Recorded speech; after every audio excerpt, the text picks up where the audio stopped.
What did you make of what you saw from both teams tonight in this wild Game 6?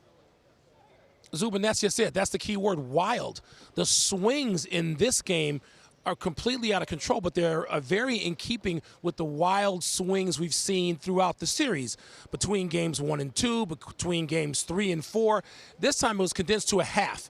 Plus 39 in the second half for the Golden State Warriors. I mean, I know they're playing at home. They get Klay Thompson going. Steph Curry hit some threes. Kevin Durant didn't have to, light it up because the other two had it in control. But plus 39. And you can look at a couple of things. Houston's turnovers helped exacerbate that.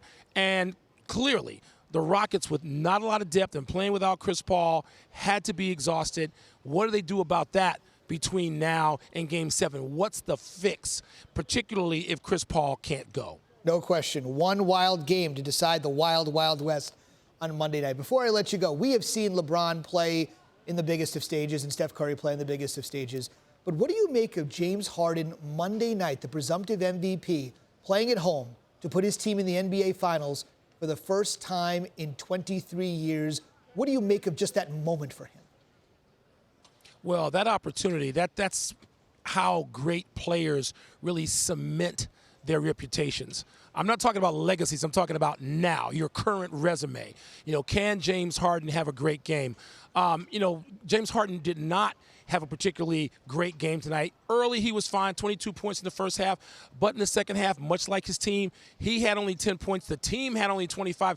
James Harden, and again, Zubin, playing without Chris Paul or with a diminished Chris Paul is going to have to be the star. He's going to have to play like an MVP in the playoffs. It's a regular season award. You cement that reputation in the postseason, particularly in the conference final, when you were looking to get back to the finals. He's been there once with Oklahoma City. He was not an MVP then. He was not the man then. He was a third option, if that, at the time with Oklahoma City.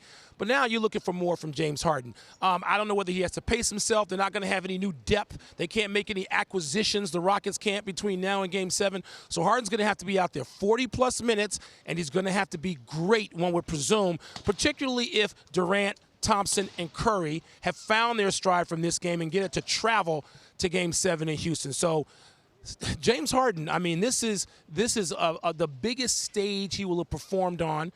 He's done it in the conference finals before and not come through all that well. I won't say failed because he was playing against a better team, but he's the number 1 seed now. He's the presumptive MVP now.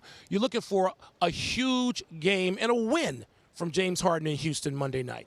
Mike referencing that 39-point loss to the Spurs to close out last season for the Rockets, but 39 the operative number. Mike said it there. Warriors plus 39 on Saturday, which means we're headed to Monday. Mike, thanks. Thanks, Zubin.